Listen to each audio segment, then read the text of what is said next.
Mesdames, Messieurs, bonjour et bienvenue dans l'École du Futur. Voici les titres du jour. Michelle Simons est une physicienne anglo-australienne désignée comme étant la reine du quantique. On va découvrir pourquoi dans un instant. Mais juste avant, elle a une idée derrière la tech. Elle s'appelle Jeanne Dreyfus. Bonjour.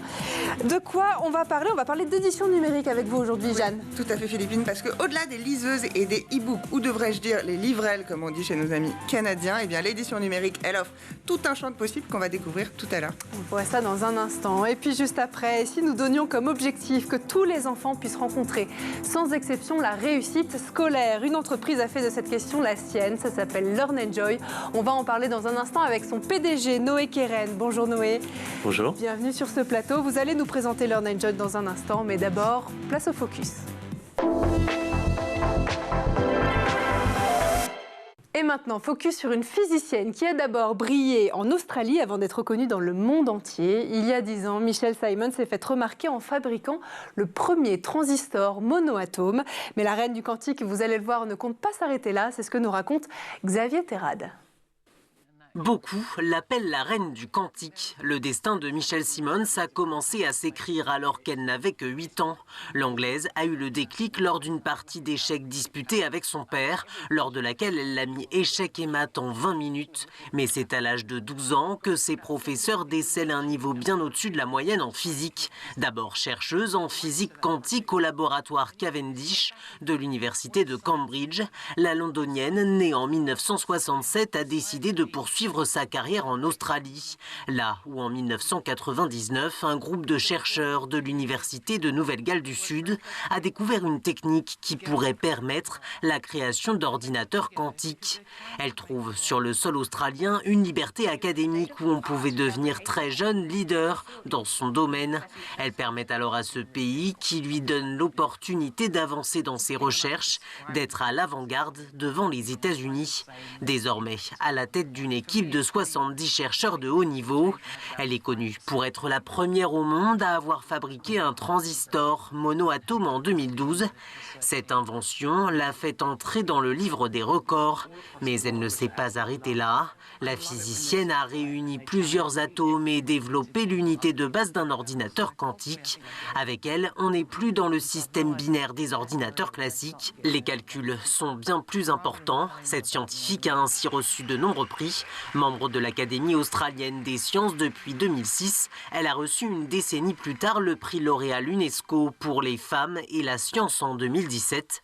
Mais cela ne suffit pas à son bonheur. Le profil d'une femme tout aussi exigeante qu'attachante. Son rêve, qu'avec le silicium, un ordinateur quantique puisse être commercialisé et accessible à tous de son vivant. Et voilà pour ce portrait, vous l'avez vu, particulièrement inspirant. Ensuite, favoriser la réussite scolaire en utilisant le levier du numérique. Telle est la mission que s'est donnée l'entreprise Learn Enjoy, une start-up sociale de l'EdTech qui, vous allez le voir, développe et commercialise des applications pour les enfants. On va en parler dans la première partie du talk.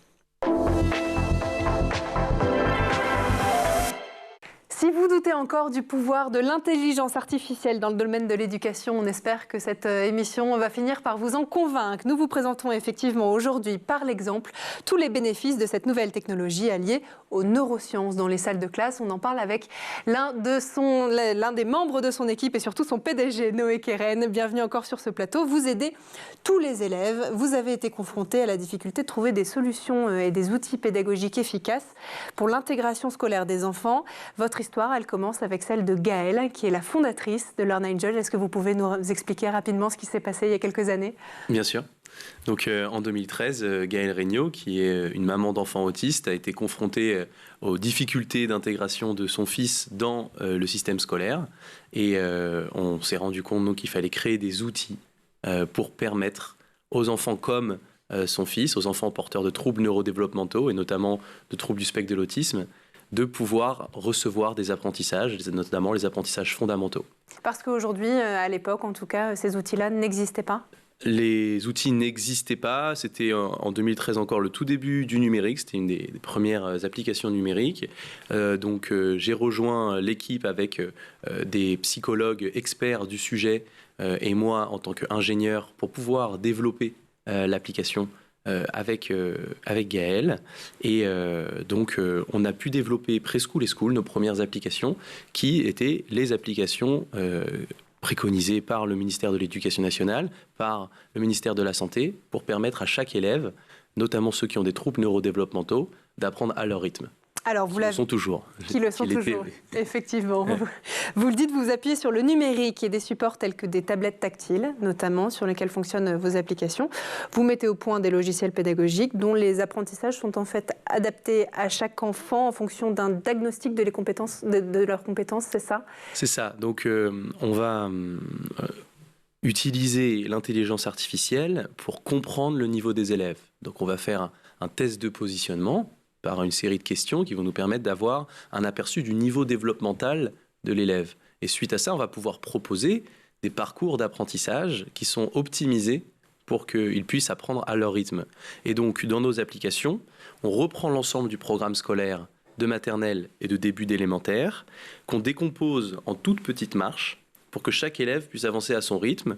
Donc, on a environ 10 000 exercices qui sont sur l'ensemble des matières du programme officiel, et qui sont toujours d'un niveau très progressif pour être sûr que chaque enfant, quelles que soient ses difficultés, puisse toujours avoir des exercices à travailler dans sa zone proximale d'apprentissage.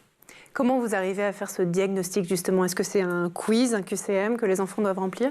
Donc il y a une partie où les enfants travaillent sur des exercices sur la tablette directement, et il y a une partie où l'enseignant peut apporter des informations complémentaires pour pouvoir enrichir sur notre connaissance du niveau développemental. Il faut savoir que le niveau développemental, c'est un peu plus large que le niveau scolaire. Ça concerne la capacité de motricité, les capacités d'imitation, les capacités, aussi des notions de comportement, parce que l'enfant a un comportement adapté ou non. Et c'est des paramètres qui nous intéressent pour pouvoir proposer des exercices les plus adaptés possibles. La clé pour intégrer ces enfants qui ont parfois des difficultés d'apprentissage, c'est justement ce sur-mesure que vous venez apporter? Oui, mais pas que. L'intelligence artificielle permet, on va dire, de proposer une solution qui va faire gagner du temps à l'enseignant. Mais il ne va pas remplacer l'accompagnement humain. Et donc, on a prévu en fait dans nos applications un mode de collaboration entre un adulte et l'enfant. Parce que l'enfant, lorsqu'il est porteur de troubles neurodéveloppementaux, il ne va pas souvent être en capacité d'avancer en autonomie. Ça va être un but. Et il y a un mode pour ça, quand ils y arrivent. Mais avant, il va falloir travailler en l'accompagnant. Et donc, c'est en fait un outil qui ça épouse parfaitement le dispositif de enseignant, accompagnement, d'accompagnant éducatif pour les enfants en situation de handicap, qu'on appelle AESH, et on leur apporte l'outil qui leur permet une bonne collaboration, où l'enseignant va choisir en quelques clics ce qui va être travaillé, et l'AESH va pouvoir travailler ensuite avec l'enfant sur le terrain, dans la classe, pour être sûr qu'il acquiert les compétences que le reste de la classe a travaillé juste avant. Est-ce qu'une solution comme la vôtre pourrait permettre quelque part de limiter le recours à ces AVS, à ces AESH, on va y arriver, et donc ouvrir aussi beaucoup plus de place pour ces enfants dans les écoles? On a besoin des AVS et des AESH. Ce que ça peut apporter, à la limite, c'est une mutualisation peut-être des AESH, éviter qu'il y en ait une par enfant, ou alors que dans les cas les plus sévères, et donc permettre effectivement le fait qu'il y ait plus d'enfants inclus en milieu ordinaire. Et ça, c'est vraiment notre objectif à Learn Enjoy, c'est être des opérateurs de l'école inclusive, qui est la stratégie nationale depuis 2014, de faire en sorte que tous les élèves, sans exception, puissent être à l'école ensemble, même s'ils ont des handicaps. Et pour ça, il faut des outils, mais il faut aussi de la formation. Et il faut des moyens, il faut qu'il y ait des accompagnants. Aujourd'hui, c'est quand même 25% des enfants qui ne sont pas scolarisés parce qu'ils n'ont pas d'AESH. Et en fait, du coup, au total, il n'y a qu'un tiers des enfants qui sont scolarisés en milieu ordinaire lorsqu'ils ont des troubles neurodéveloppementaux. Vous regrettez aujourd'hui ce manque de moyens dans l'éducation nationale? Ah oui, beaucoup, oui. Ouais, ça, c'est vrai que c'est un facteur déchirant. Vous travaillez avec eux, avec le ministère? On travaille énormément avec l'éducation nationale, c'est nos principaux collaborateurs. Hein. On a toujours des projets dans de nombreuses régions qui permettent justement de faciliter souvent l'inclusion des enfants qui ont des troubles de l'apprentissage, parce que c'est un point très chaud pour l'éducation nationale. C'est pas la seule chose qu'on fait. On a aujourd'hui des applications aussi pour les élèves ordinaires, et on va en parler. Mais sur ce sujet-là, on répond vraiment à un besoin et on est confronté effectivement à une détresse des enseignants, des parents sur le terrain, dont l'éducation nationale a bien sûr conscience, mais qui est en fait symptomatique d'un manque de moyens, bien sûr. Vous accompagnez, vous l'avez dit, les enfants à des troubles comportementaux, troubles d'apprentissage, mais vous accompagnez aussi tous les autres, parce que vous avez créé notamment une nouvelle application, Appli-nous, qui a été co-conçue avec une équipe de recherche en sciences cognitives, c'est ça? C'est ça. Donc effectivement, on sort cette année Appli-nous, une nouvelle application qui, elle, se concentre sur le français et les mathématiques pour les jeunes enfants, donc maternelle ou début de CP. Et là, on a décidé de travailler l'autonomisation des jeunes enfants dans l'apprentissage du français et des mathématiques en poussant la didactique qu'offre le numérique, c'est-à-dire des outils dans des tablettes. C'est des interactions qui sont intéressantes parce que c'est plus facile pour les enfants de manipuler des objets numériques, c'est plus ludique. Et on a poussé ça au plus loin pour que, de manière très pédagogique, les enfants puissent stimuler leurs connaissances en français et en mathématiques. Et en fait, on a eu des travaux de recherche sur ces applications qui ont montré que les enfants ont de meilleurs résultats aux évaluations nationales après utilisation d'Appli-nous que les autres. Et d'ailleurs, c'est l'application qui a été évaluée comme la meilleure pour les maternelles par le Haut Commissariat en recherche scientifique dans l'éducation. Et vous avez travaillé aussi, je crois, avec l'Université de Lorraine, c'est ça, dans le cadre et donc de c'est l'Université de Lorraine qui a travaillé sur toute la partie didactique et contenu, et nous on a apporté notre savoir-faire en partie sur le plan technique et d'interaction, ce qui est vraiment un beau exemple de projet d'alliance entre un laboratoire de recherche spécialisé dans l'éducation, une entreprise de l'économie sociale et solidaire et l'Académie de Nancy-Metz qui a contribué fortement à tester l'application sur le terrain et à apporter des propositions de modification. Effectivement, est-ce que vous estimez aujourd'hui que ces trois typologies de publics, on a besoin de les rapprocher pour avancer plus vite sur ces sujets? C'est clé et c'est pas simple. Parce que ce ne sont pas des publics qui se parlent déjà de base. Il y a des ponts aujourd'hui qui ont été créés. Autant éducation nationale vers laboratoire de recherche que laboratoire de recherche vers entreprise, que éducation nationale vers entreprise. Il y a des ponts. Mais c'est vrai que c'est des milieux qui n'ont pas les mêmes enjeux, qui n'ont pas les mêmes temporalités. Et donc, pour aligner les enjeux, c'est toujours une démarche difficile. Mais quand on travaille sur le terrain, quand on est en train de faire des outils qui servent aux enfants, qui sont les meilleurs aujourd'hui pour permettre aux enfants de réaliser pleinement leur potentiel, alors on arrive à faire des choses géniales. Et après, c'est toute la partie commerciale, administrative, où c'est plus difficile parce que les intérêts sont différents. Mais le résultat est là. Comment on fait justement pour toucher les parents, les enseignants? Ce sont des publics difficiles à attraper? Ah oui. Malgré leurs besoins. Voilà, donc les enseignants ont beaucoup de besoins. Ils n'ont pas uniquement... on sait qu'il y a 75% des enseignants qui témoignent d'avoir des difficultés face à la différenciation pédagogique, au fait de pouvoir gérer les différents niveaux dans leur classe. Et on sait que 90% des enseignants qui ont un enfant autiste dans leur classe témoignent d'un manque de formation et d'outils. Maintenant, ils ont aussi beaucoup d'autres besoins. Ils ont beaucoup de besoins matériels tout court, sans forcément parler du numérique, et peut-être aussi des besoins en termes de salaire. Donc, on ne va pas tout ramener au numérique. Il y a beaucoup de besoins. Maintenant, en tant qu'entreprise qui propose des logiciels éducatifs, pour toucher les enseignants, il faut leur montrer qu'on répond de manière importante à leurs besoins. Et pour ça, il faut aller les voir. Et là, c'est pas évident parce que les enseignants sont chacun dans leur école et sont assez éloignés du réseau souvent parce que les écoles sont quand même très réparties en France. Donc, on participe à beaucoup de salons dans les différents départements pour montrer ce qu'on fait. Et puis, on va travailler avec des ambassadeurs, des enseignants ambassadeurs qui vont montrer à leurs collègues localement ce qu'ils font, comment est-ce qu'ils mettent en place concrètement l'utilisation des applications dans la classe pour faire avancer la classe, les élèves. Et ça marche assez bien. Ça reste une démarche de longue haleine qui nécessite beaucoup de résilience. Et pour une start-up de 15 personnes comme on est, c'est un vrai challenge d'apporter une résilience. On va justement continuer à en parler de ce challenge et voir comment la technologie change aussi la vie de ces enfants que vous accompagnez. D'abord, on va faire un tour du côté de la planète tech. Images, vidéos, c'est le Zap et c'est l'œil d'Edouard Degnaud.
On est de retour toujours sur le plateau de l'École du Futur et en compagnie de notre invité Noé Kéren, le PDG de Learn Enjoy. Mais juste avant, Noé, de reprendre nos discussions, on va laisser place à la chronique de Jeanne Dreyfus qui a une idée derrière la tech. Jeanne, avec vous, on va parler édition et numérique avec vous et on va voir quels sont les développements récents qui dépassent largement le secteur de la liseuse, je crois. Oui, absolument. Même si les liseuses ont vu leur popularité bondir au cours de ces dernières années, avec des technologies spécifiques développées par les Kobo, Kindle et consorts, on est sur une tech qui fonctionne de papier électronique, qui fonctionne le plus souvent sans rétroéclairage, en captant la lumière environnante. Cette technologie, plus récemment, elle avait envahi de nouveaux espaces, elle s'est ouverte à la affichage public ou encore au supermarché, on voit ces petites étiquettes avec les codes barres électroniques.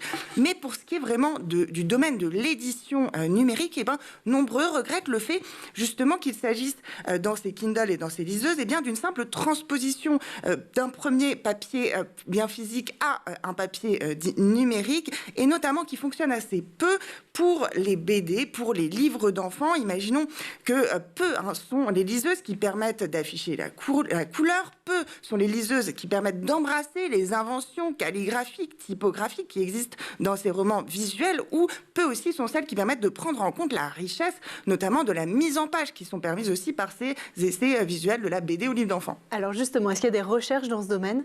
Absolument. En 2014, un groupe de recherche de l'École des Arts Décoratifs à Paris a abordé justement cette question et en tentant de comprendre en fait les possibilités graphiques offertes par le numérique, qui n'est plus seulement donc un médium bidimensionnel, mais permet par exemple de passer visuellement d'une page à une autre à partir d'une forme récurrente. Autre projet également porté par les Arts Déco, la création d'une revue numérique appelée Able, où certains projets proposent de documenter en scrollant à l'infini différentes étapes de recherche recherche pour la production d'un objet. Ici, on voyait un vide-poche connecté, ou sinon, grâce au tactile, de zoomer infiniment dans le livre numérique. Là, on voyait un projet d'un artiste qui s'appelle François-Joseph Lepointre, qui, après avoir serré la main à 1001 personnes inconnues de lui, avait étudié les modifications qui s'étaient opérées dans son microbiome, c'est-à-dire dans la composition bactérienne de sa peau. Mais donc, on passe à un premier visuel de toutes ces mains serrées, jusqu'à 1800%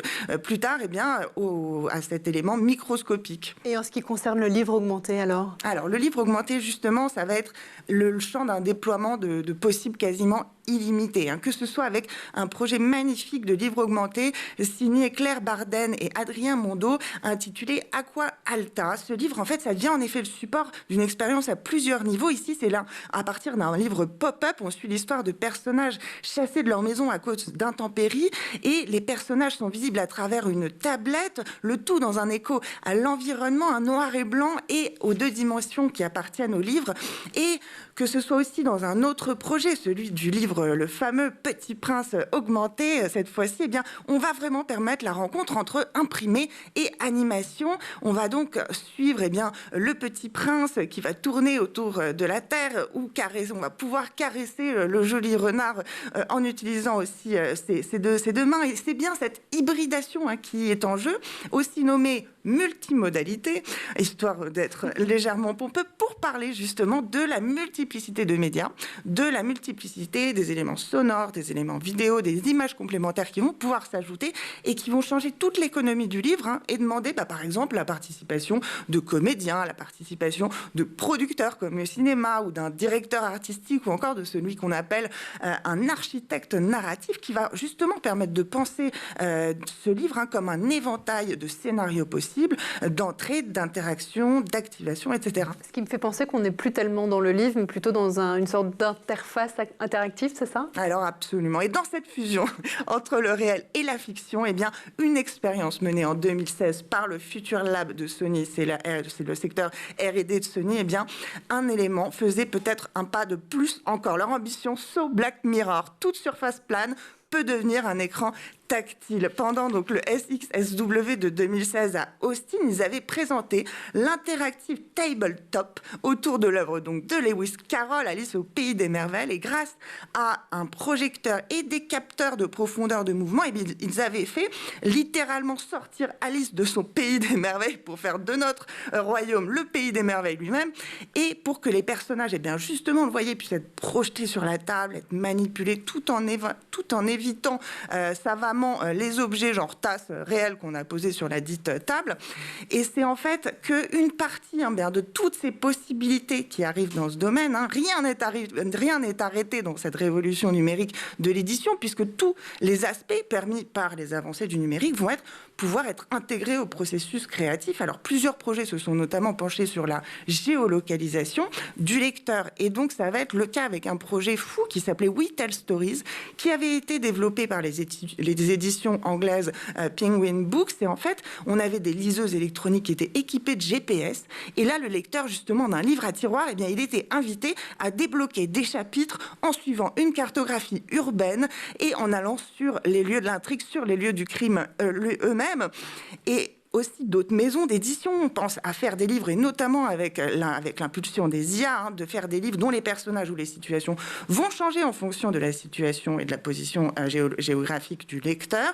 Bref, ce n'est pas seulement l'expérience de la lecture qui est amenée à changer, c'est l'expérience évidemment aussi de l'écriture. Et donc, en bref, préparez-vous à appréhender l'écrit comme vous ne l'avez jamais encore fait. De quoi pousser les rêves encore un petit peu plus loin. Merci beaucoup en tout cas Jeanne pour cette chronique. Et puis nous, on va continuer à parler justement technologie et intelligence artificielle. Vous venez d'en parler Jeanne dans la deuxième partie du talk. C'est notre question du jour. Une start-up pourrait-elle vraiment radicalement changer la manière dont les enfants apprennent dans les collèges et les lycées? C'est une hypothèse, en tout cas un pari qu'a fait une entreprise, Learn Enjoy, une entreprise du secteur de l'éducation qui a de nombreuses missions sociales et sociétales chevillées au corps. On continue d'en parler avec son PDG, Noé Keren. Noé, effectivement, vous avez écouté la chronique de Jeanne. On parlait notamment intelligence artificielle. C'est une technologie avec la génération de contenu que vous utilisez aujourd'hui dans Learn Enjoy, dans vos applications?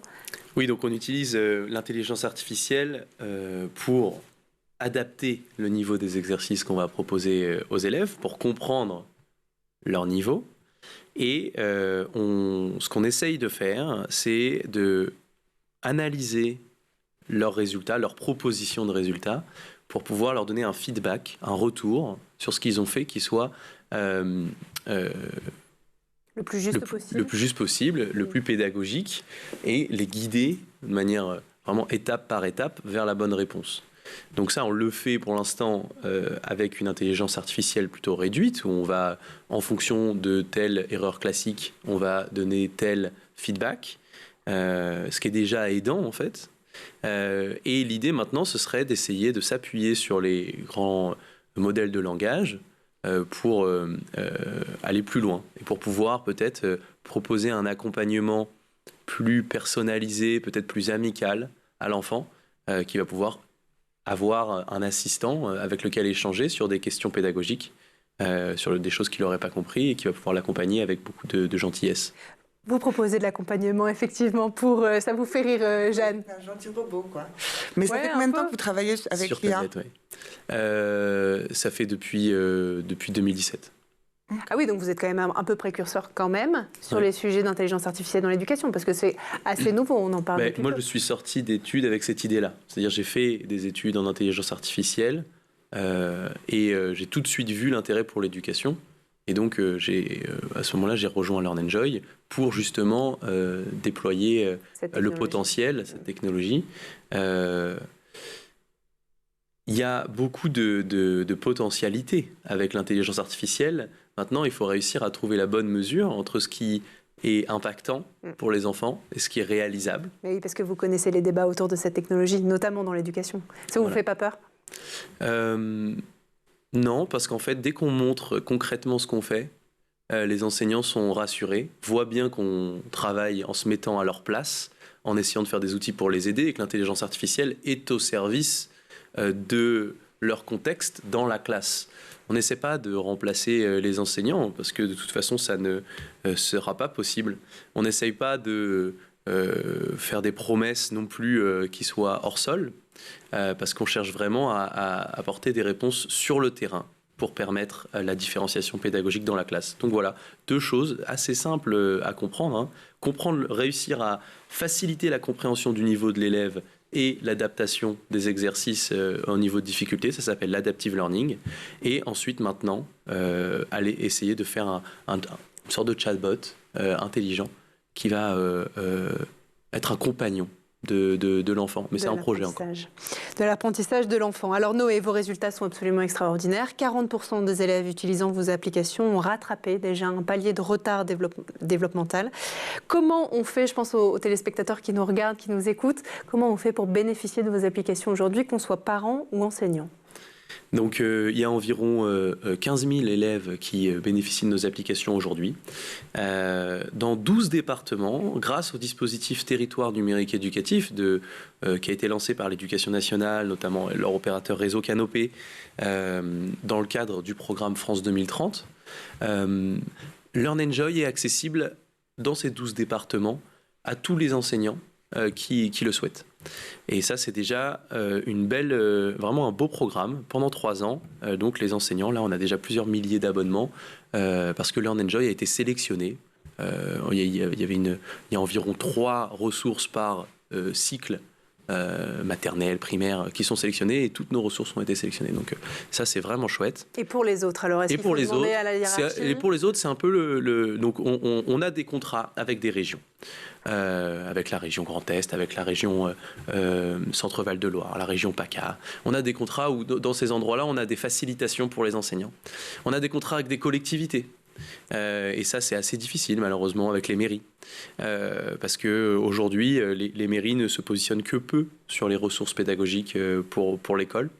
Et sinon, le reste du temps, en fait, il faut les créer, ces contrats. Donc, dès que des enseignants ont un intérêt pour nos applications, en fait, on va leur aider à rédiger un bon de commande pour la mairie qui va ensuite donner leur réponse. C'est souvent ce qui se passe.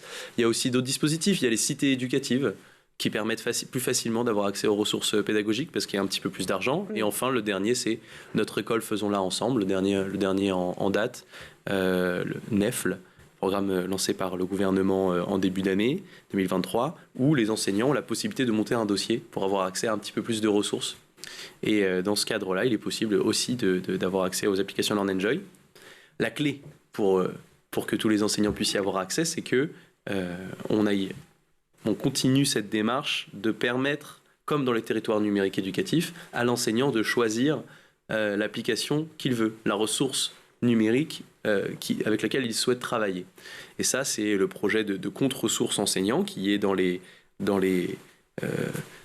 en coulisses de l'éducation nationale et qui est encore aux prémices, mais qui est très prometteur pour le marché de l'EdTech. Le vaste sujet, effectivement, de la liberté pédagogique. Vous l'avez vu, des applications éducatives pour favoriser la réussite de tous les élèves, qui leur permet aussi d'apprendre à leur rythme par le biais du numérique. Voilà l'une des missions de Learn Enjoy.